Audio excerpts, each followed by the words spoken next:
I've got to manage myself, I've got to manage my mind. The task is not easy, but to high heights I climb. I'm determined to succeed, so no excuses, please. If you don't want success in life, then don't hinder me.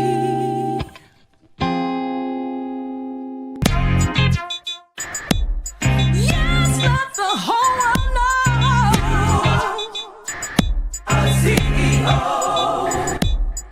You are a CEO. I'm a CEO. You are a CEO. I'm a CEO. The time is here to celebrate. You are a CEO. You are a CEO. You are a CEO. You are a CEO. Yes, let the whole world know. The time is here to celebrate. Yes, it's calling, so don't be late. You are a CEO. Hello, everyone. Terry Fulton here, and I would like to welcome you to another episode of CEO TV Live. I'll be filling in for Michael E. Parker, and we have been talking about over the last several weeks, let's get organized. And hopefully you all have enjoyed this series. And tonight, we are finally arrived at part 5. This is the final installment of this series of the Let's Get Organized series.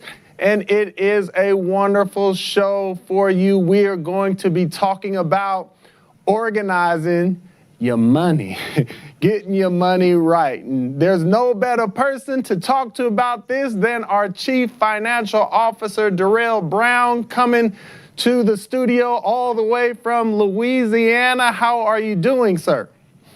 I'm doing well, Terry. Thank you for that great introduction. This is a different setting being on Zoom, but I appreciate the technology to be able to participate without being in the studio. So used to being in the studio. Yeah. This is a different experience. So Yeah, I thank like you. it. I love your background, by the way. It's beautiful. I have to give my wife credit for that. Yeah, it's environment. It's a nice organized space. It makes me feel really good. So Darral, we have been talking several weeks about Let's Get Organized. The first episode, Michael E. Parker and myself were able to talk about getting our mind in the right place and preparing our mind and getting the energy to want to even get organized. And then Sharmayne and I were able to come back and talk about life management. And you really don't manage time. We have to manage ourselves. We all have a certain amount of time that we share, 24 hours in a day, 7 days in a week, 360 days, 65 days in a year. We all have the same time, but how we manage ourselves is what's the most critical. Then Sharmayne and I were able to talk about the people in our lives. And when we get organized, we can't count them out. We have to include them. We don't live in a bubble. And then finally, Leela Smith and I were able to talk about organizing your space, creating the environment that actually helps you to be more productive. And here we are about to talk about money. But when we think about all those areas, before we get into some of the details, what are some of your thoughts on how important it is to look at those areas of your life and getting organized? Very important. All those areas you mentioned in terms of organization, I'm one of the type that I really can't move forward without being organized. I have a saying that I go by, get it together. And whatever I'm doing, whether it's my time, whether it's my health, whatever aspect of my space, and I think I'm OCD when it comes to being organized. So I have a saying, and I try not to put that on others, but it's get it together. So, and if it comes to money, that's hopefully I look forward to this discussion. Yeah. With that, let's talk shop. I like that. Get it together. I like that. It just takes it. It's kind of like just do it. Stop talking about it. Let's do it. So, we're in this pandemic. You know, we thought we had the worst economy that we ever saw in our lifetime, you know, just above 10 years ago. So here we are, just, you know, a decade later in another struggling economy due to this pandemic. But one of the things that we can't ignore, we still have to have our money right. And pandemic or not, we have to be able to have some critical strategies on organizing our money. And I know it's important to you to make sure that during this time and beyond, to make sure that we consolidate all of our financial picture into one space so we can see what we're looking at. Can you kind of break that down and talk about why that's important and maybe some of the strategies people could implement to be able to achieve that? Oh, that's good. And when it comes to organizing and being organized where money is concerned, it's very important. Kind of back to the saying of getting it together. When you know, it's kind of like the personal awareness.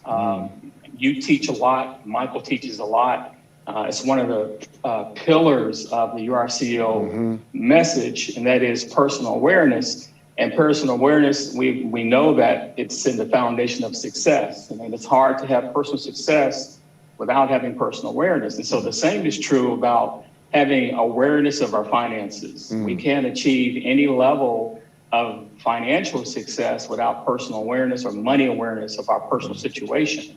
And so I say that when it comes to really have a level of awareness of the state of our money, being able to really have an understanding of my thought patterns, you know, how I spend money, my emotional intelligence when it comes to money. I like to start there in terms of, do I really understand the state, the status, the situation? Do I have something where it's visible?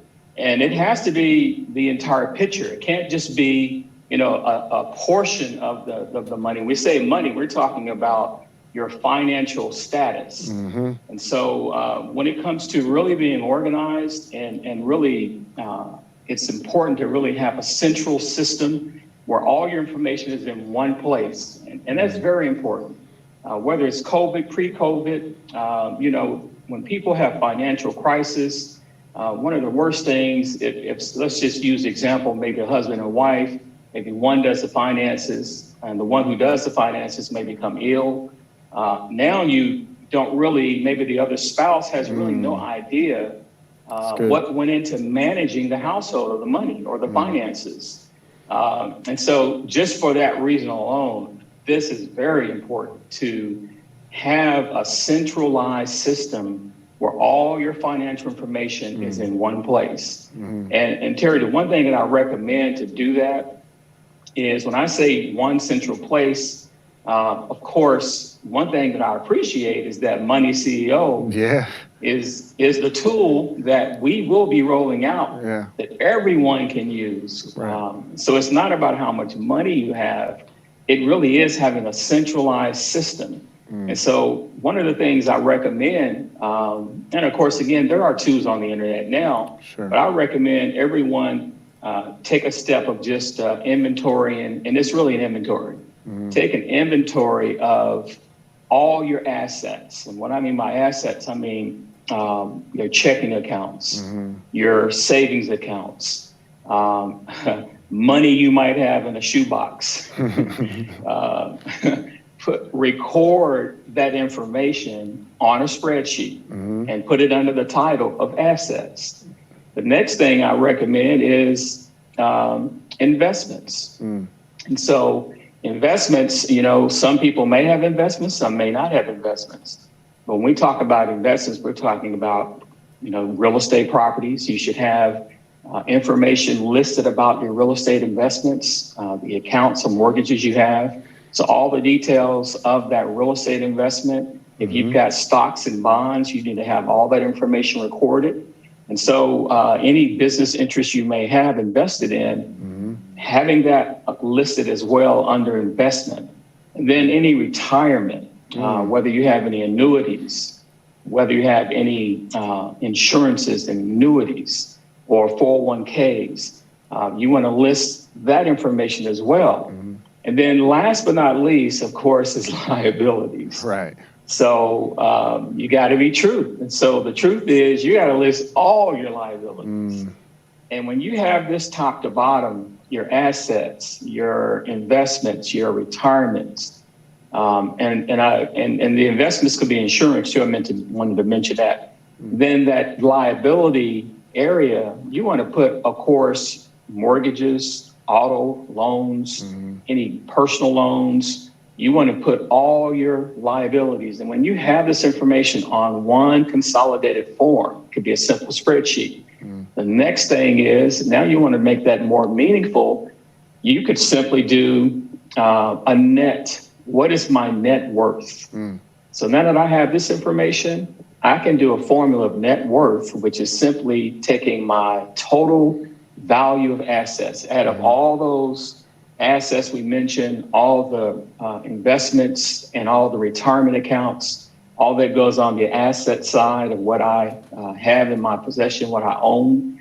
And then on the liability side, you list those, you total all your liabilities. And so, and the balance of the equation is, what is my net worth? And so that personal awareness starting there, having all that information in one central place, so that if something were to happen, someone that that's going to manage my affairs, they have access to that. And of course, we can make sure that information is secure and safe. But the key is that you consolidated that information in one place. Now, not only have you consolidated it, you've organized it, but you, at any given time, you will know, you will personally be aware of what is my net worth, which is a valuable information that you can use going forward. That's wonderful. That's good. It's almost like when you show up to the mall, those who go to the mall still nowadays, and you see that sign that says, "You are here," right? And it shows you where you are on the map. So you're talking about that "you are here" kind of with your financial snapshot, picture, dashboard. And it's important, it seems like, and not just what your financial dashboard looks like, but I like what you talked about, the emotional intelligence about it, knowing how you arrived at your financial state is important to understand as well. But these things are critical to know, because the next step, once you see where you're at, you can start to make a plan of where you want to be. So we have a few more minutes here. I know that's something that you wanted to talk about in terms of some strategies on budgeting or making a financial plan, or what are the next steps. You see where you're at, you see where you would like to be at, and then you got to know how to get there. So what are some strategies or some things people can think about during these times and beyond in terms of making a plan, a financial plan? Well, when you've taken that first step and you really do have more awareness where you are, where your money is concerned, your finances is concerned, the next step that I would say is to create a plan. And so we say budgeting, of course, is simply saying creating a financial plan or spend plan, whatever terminology works for you. But that plan, and of course, in its basic rudimentary form, of course, we're looking at all the income. And I want to emphasize, if you are a W-2 employee, you're looking at your net income after taxes. And then, of course, what I like to do, Terry, and that is, this plan is no good if it's just the information on paper. I really emphasize that our listeners, our URCO, our community, when you have a financial plan, it should have a strategy behind it. It should have direction. Like you said, if I'm here, I've taken the assessment, so to speak. My personal financial picture, my net worth, it tells me where I am, as you stated. It's an assessment.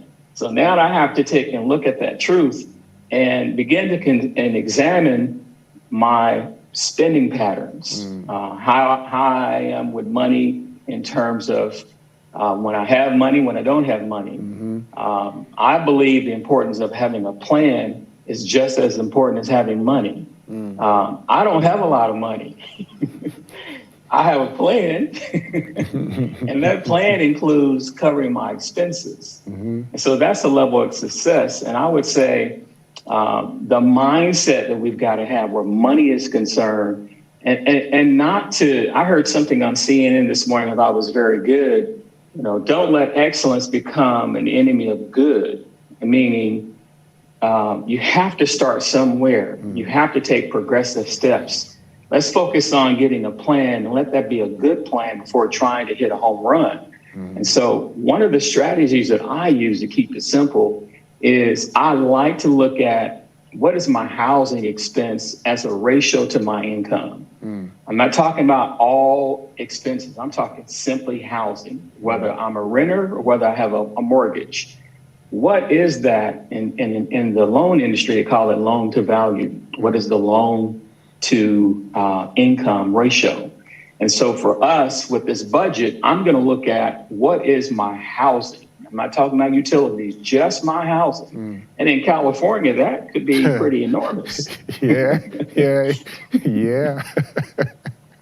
So my housing as a ratio to my income, I want to capture that. I want to keep that. I want to keep that in view at all times. Of course, housing is fixed most of the time. It's important to understand though what is that ratio to your income. And there's industry standards, and you want to know, how do I measure up to that? And so the second thing I look at is what is I assign a percentage to my debt. And what I mean by debt, there's a difference between credit and debt. Credit is how much available money or resources do I have? How much access to credit do I have? What is available to me in terms of a loan or to borrow against? So credit is availability. Debt is what I've already utilized. So what is the percentage of my debt to my income? So I'm going to look at automobiles, everything except housing. I'm going to look at automobile loans, any personal loans. I'm going to look at anything where debt is concerned that I've utilized. And again, just that level of understanding, when you're kind of framing it and you're looking at these as a guideline, housing, debt, the last thing I would say is, as a percentage of income, I put everything else as living expenses. Of course, this is where utilities, food, transportation, anything that's not considered debt, just living expenses, including maybe medical insurance it's a premium. Most people are paying high medical insurances these days. And so that is the framework of my budget. So again, I'm looking at the income. I'm looking at housing expense as a percentage of my income. I'm looking at my debt. How much debt am I having at any given time as a percentage of my income? And then I'm looking at living expenses. Last but not least, I always want to have a percentage of my money to go towards savings or something or a goal that I may be striving for. You have to make part of this planning, the financial plan, is that, it has to have direction. Just covering expenses is good, or paying down debt is good, but there has to be something set aside for emergencies. That's good. And so that really is the framework of it. That's the simplicity of it. Just knowing that those percentages, it keeps it exciting. Right. I have some guardrails, right, that I can operate within. That's wonderful. That's wonderful. So, I know we can talk so much more about this, but I think this has been really, really helpful. I think the community is going to enjoy this information. And really what you're talking about is, once you get like you say, you took that financial assessment, once you get your true cash position, your true financial position, now you start to build the parameters around the financial house that you're going to live in. And then you have to have the discipline, as you said, to just get it done, right? And so now that's the other part, that's the emotional part about everything that you're talking about is, I know where I'm at, I know where I'm trying to go, I mapped out how to get there. Do I possess the discipline to stay true to my financial plan. And so before wrapping things up, is there anything else you want to say to that part of this financial piece? Is just making sure that no matter what your financial status might be, there's a discipline we all have to get to where we're trying to go, and then we'll sign off. Any final words? Yeah, I would say with the discipline itself is very empowering. URCO is all about empowerment, taking control. You know, I don't have to wonder, where is my money going? That's not control. I lack control. And so if I have an awareness, if I have a plan, I can empower myself to direct where I want my money to go, what emphasis, priorities. And one thing about that self-assessment, I'm going back to that. The truth of the matter is, when you look at your personal financial statement that you've created, you lay it all out and you keep looking at it. You keep looking in the mirror, so to speak. And you can't have fear in what you see. Have a plan, stick to that plan, and over a period of time with discipline, you will arrive at that success, because your decisions you are now making are well-informed decisions. That's good. And will lead to different outcomes. And so that's what URCO is all about, is arming ourselves with the right information, making more or better informed decisions where money is concerned. In this example, staying organized with our money. And the beginning of the year is a good opportunity to get organized, stay organized. And the other thing I would say is, just real quickly, when it comes to, how do I say this? When it comes to money management, there can't be, you know, where you just give in, you give up because you feel like you lack, there's nothing to manage. Right. That's not true. Whatever you have, you can manage. Yeah. And I'll share a quick story with you. I was so impressed with a young lady. I say young lady, but she works at a retail store. And Terry, over the years, she's taken to another level of how being organized and having a financial plan, being able to purchase a home, being able to purchase a car, having a savings account, working retail. And I just took notice of it over the years, and I really watched her, and I watched her you know, how she manages her money, how disciplined she is. You know, she plans for things. When it came to purchasing a new car, her car broke down. She had a safety net. She had a plan in place. But this is a person that's making money slightly above minimum wage, that has done so well on her own independently. And she's just done this through a plan and being disciplined. Yeah. And of course, she would kill me if I said her name, and I wouldn't do that. But there's a lot of success stories out there like that. And to me, that's an empowering, successful story. That's wonderful. When it comes to the power of managing money. No, awesome. That is great. Thank you for sharing that story. And thank you for coming on the show and sharing your wisdom and strategies. Hopefully everybody got a lot out of that.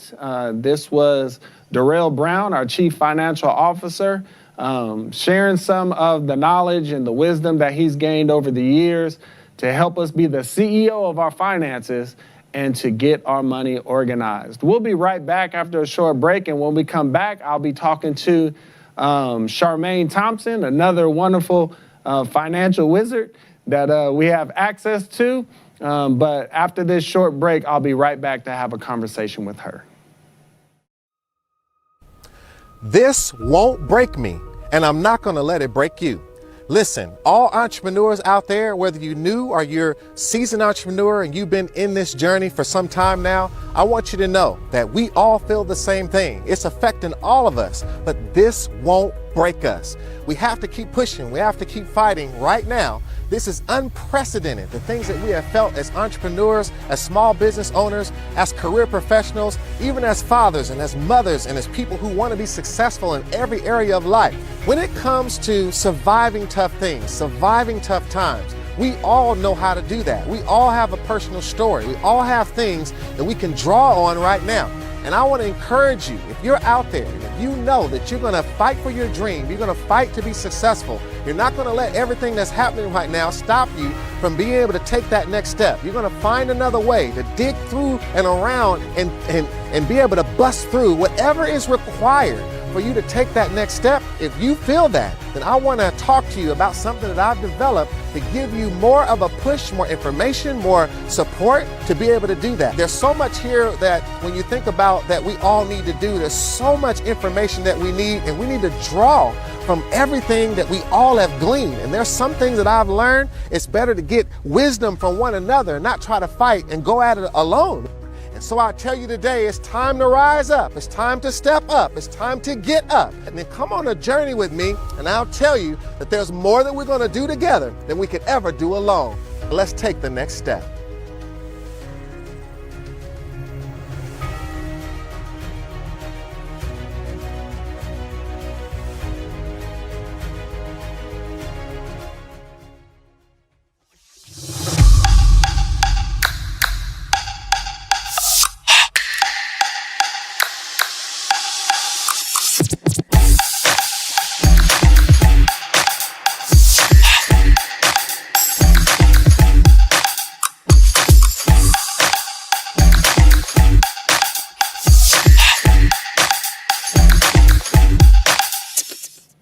Welcome back, everyone, and make sure that you go to shop.urco to get your gear. We always want to make sure that you wear the movement and live the life.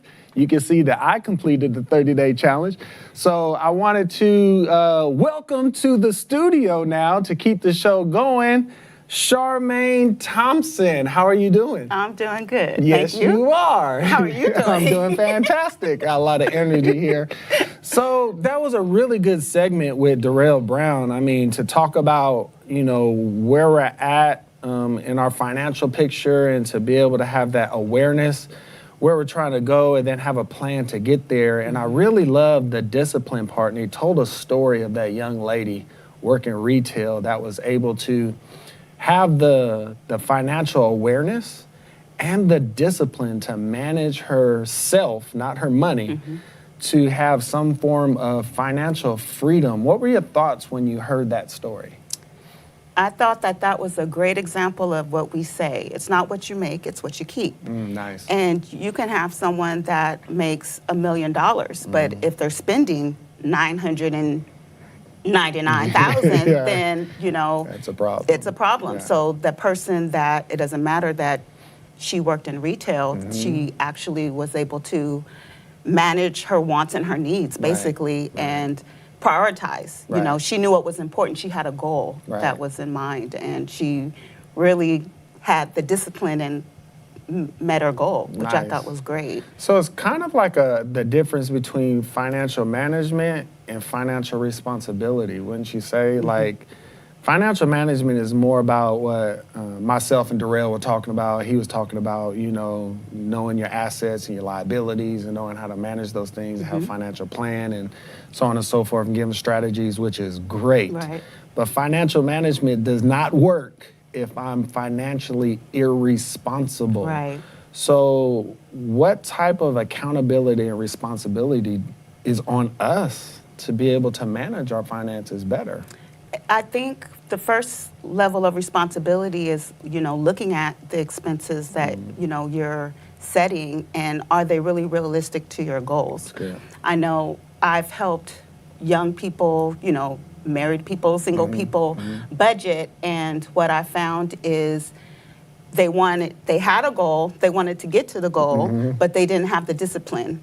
And so, you know, as I set the budget for them, I would check on them a month later and they couldn't do it. You know, some have emotional spending, but it's really understanding your wants and your needs and making sure even within your wants and your needs that they're still realistic. That's good. Are you overexpending in either category? That's good. How important would you say having priorities? Because, you know, you were talking about they have goals, but they didn't really make it a priority. They allow emotional interruptions or the lack of discipline to creep into their mindset, and they started to get off of course How important do you think it is to be able to identify what you really want to get out of your financial picture? I mean, that's everything. And it really goes to the mindset of you are a CEO. You know, you're running the business of yourself. That's good. So if we are taking seriously what that goal is, it does take sacrifice, you know, to get to that goal. So I just think that a person, you know, you have to stop and think about what is important. That's good. And move forward from there. That's good. You know, and not let emotions take, Right. you know, charge. Right. So you're not making emotional decisions. You're making decisions based on things that you value, basically, right? So, all right. So we're in the middle of a pandemic, though. Yes. So there might be people watching like, Sharmayne, beautiful what you're talking about. It's not what you make, is what you Yes. keep. This is fantastic. But I've been furloughed, or I've been laid off, or the Fed stopped helping with the financial aid, or they didn't sign a bill in time and I went 6 Yes. weeks without getting unemployment. You know, I'm hurting over here. So what do we say to the person that is in that mindset to encourage them, empower them, to let them know that, no, there's still a certain amount of control that we do have, and we have to be able to control that part of it and try to improve as things begin to improve? I mean, this is a real situation that Yeah.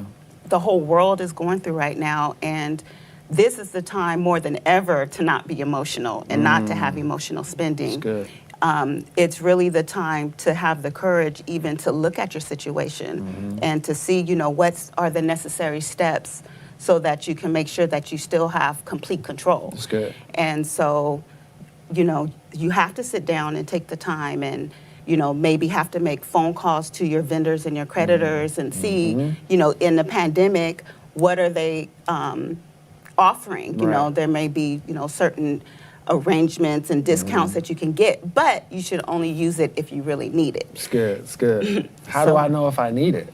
What are some things maybe like somebody might offer? I know, let's take like this whole mortgage thing. They might say there's 3 more months that you can, you know, put your mortgage off, but that may not be wise for Right. someone. Are you talking about something like that?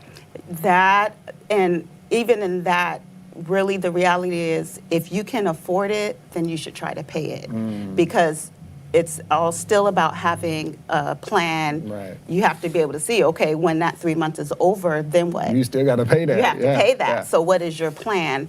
You know, there are some places that, you know, may give you discounts, may, you know, push it, like say for a car loan, they may push it to the end of your loan. But again, having a financial outlook, you know, Right. having a plan and seeing, you know, how does that, you know, flow for you? Sure.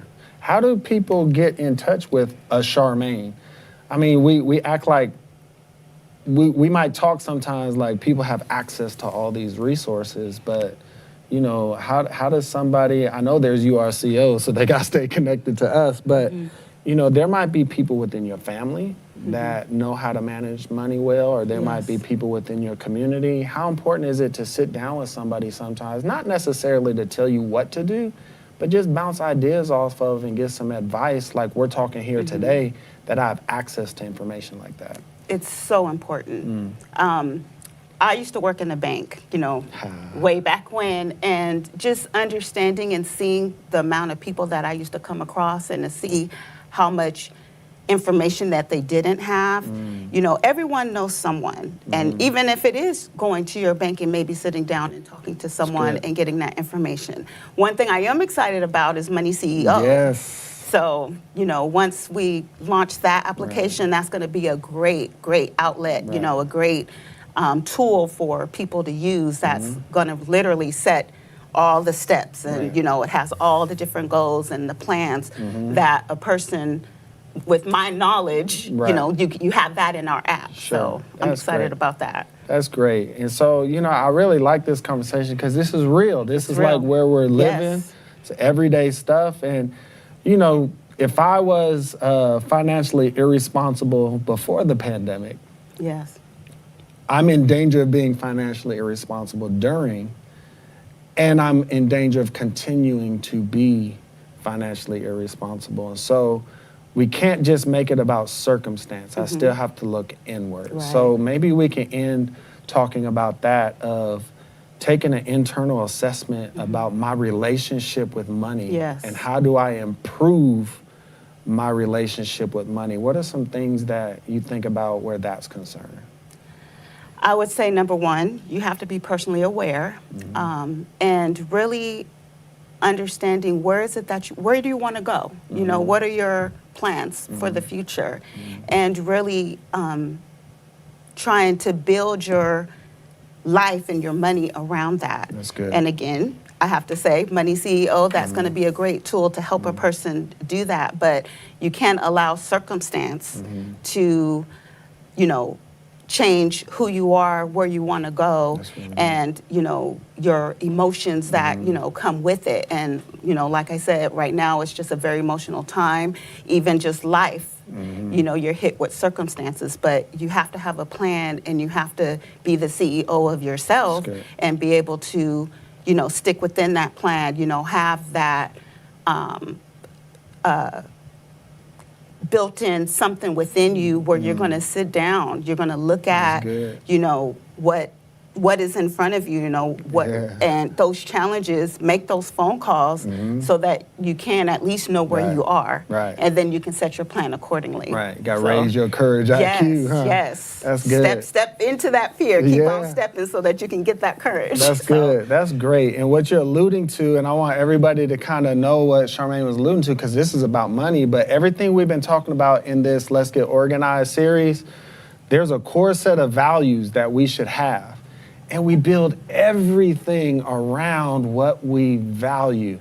And so we want to keep our health good because we value these things. We want to manage our time or our life better, our level flow schedule because of these things that we value.